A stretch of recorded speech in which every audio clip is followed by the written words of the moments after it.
Welcome to the Bearcast, everybody, up here on a gorgeous Thursday night before the Bears travel down to Wilton. This is Mike Quinlan with Jason Miller. Jason, shortly just going over last week. Huge win, classic great football game, but the Bears were just really focused the whole game long.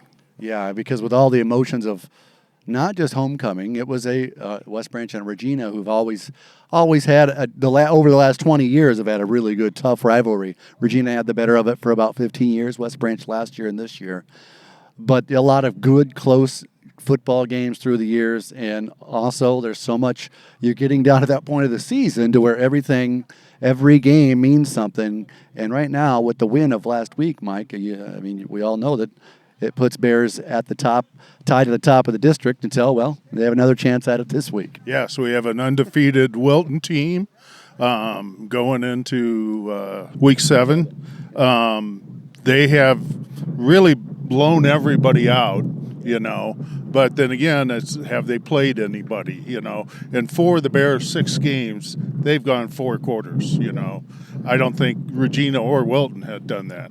No, and you look at I was just talking with one of the players and saying how this is, for West Branch, this is the 5th game out of 7 teams that West Branch has played a team that's been ranked at the point of kickoff. Yeah. Wilton yet has not to, but what they have done is they've taken care of those teams.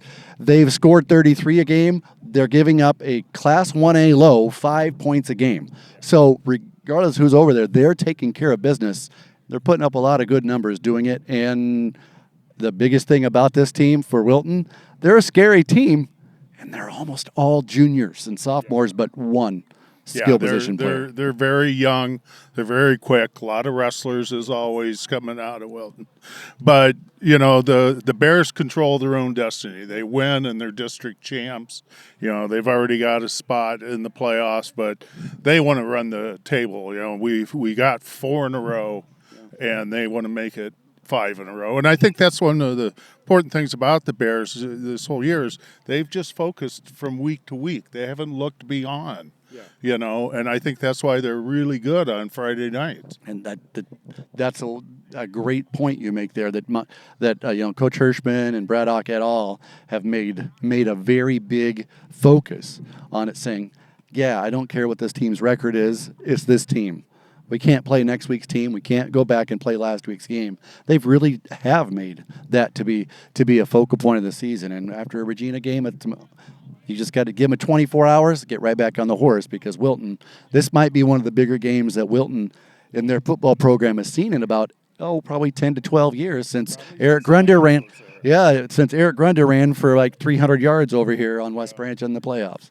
Well, and unlike last week where Regina was throwing the ball most of the time, Wilton runs the ball most of the time. So the Bears have to switch up modes, but what they did last week was pretty impressive against a Regina team that was averaging 47 points a game. Yeah, we've talked pretty much every week about the strength of every team is going to be up front, but West Branch has really been physical up front, Mike, and that whole lunch pail mentality to go to work on defense, everybody clocks in and does their job.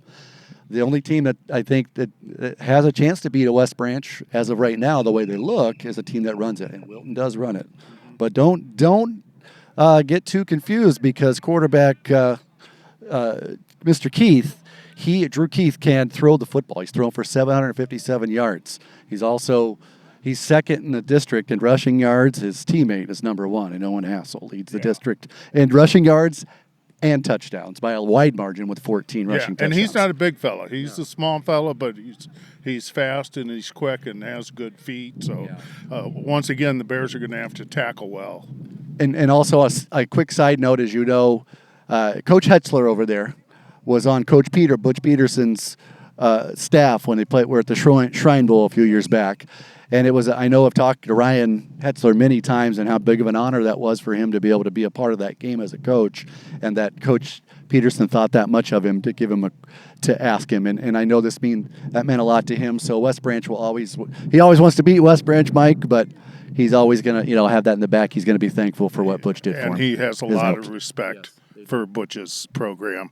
One last point. Last week, I thought that was one of the biggest crowds I've seen at Oliphant Street Field, and they got loud. I mean, we could hear the roar. I expected we were going to have a good following. It's one of our shorter road games, and the fact that the Bears can clinch the district championship. But, boy, those fans were amazing last week. It was about as big as I've seen in a long time. I mean, my brother came back from Kansas City, and he said, well, I haven't seen some of these kind of crowds since we were little. So, but I will bet you, just reading social media and the excitement level over there in eastern Cedar County in Wilton, Mike, they're going to have a pretty big crowd over there tomorrow night. Oh, yeah, I would expect a crowd, and I expect the Bears to be ready. So we're going to wrap it up here on behalf of the Bearcast. Go Bears!